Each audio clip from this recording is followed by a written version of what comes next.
only 30% of organizations use a third-party backup, and that means 7 out of 10 organizations are relying on effectively what Microsoft provides out of the box. So there's clearly a very large market here, but more to the point, where's the sweet spot that you guys are finding? I mean, what does an organization need to look like in order to think they should probably get to the next level? I mean, I'll talk about Microsoft data, right? Having migrated organizations from the on-prem world, not even just on-prem SharePoint. And so these are companies that are migrating from file servers that had no data governance before, and they're just bringing over years of data, years of intellectual property. So I think part of that sweet spot is they have to ask internal questions. I think when we go and speak at these conferences, we talk about and promote that collaboration that each department, legal, risk management, security, the collaboration team, the backup team, IT as a whole, they need to ask different questions to understand what's their need, right? What's the need that they have? What data? How are they prepared?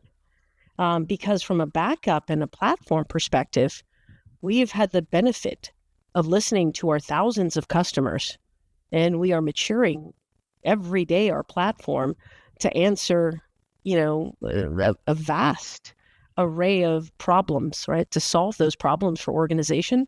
So I think the sweet spot has to come from every organization's honesty with where they are, what they have, their ability to be able to recover, and what is the impact if we do not have, not even just a prior point. I mean, if we have no point of right, or if we are relying upon Microsoft, and I think the last thing I'll state about that is that we really don't have to go far from the vendor themselves. They're the ones that are telling their customers, you can't rely on version history as a mechanism of cyber recovery. That legal hold, no matter what license you have, that's intended to provide very specific use cases, and its design is to export, right? That there is no backup, and we are being attacked, and our data is getting encrypted. So, that sweet spot definitely is something that's a little bit different for every company.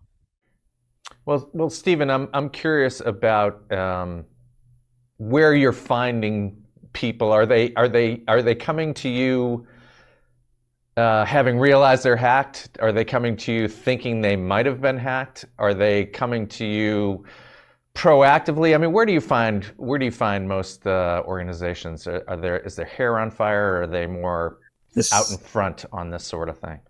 I would say it's a little bit of each, to be honest. I mean, unfortunately, we do get customers who come to us to say, like, hey, the worst has happened.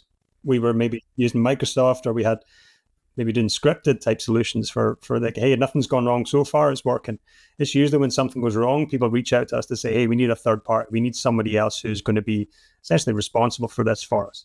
And again, with things like we mentioned, the digital defense report, all the things you see in the news every day, this is front of mind for everyone. So people are having more internal conversations to say, like, hey, should we be proactive about this? How can we actually improve what we're doing? And again, we mentioned with the maturity model there, thankfully, a lot more organizations now are thinking about this and trying to identify gaps they might have and get ahead of this, because, again, it's unfortunate to say, but it's more a matter of when things are going to happen now in terms of if. So yeah, everybody has to be prepared for this. And if you can try and get in front of this as soon as possible, it's going to put you in a better place when the inevitable unfortunately does happen.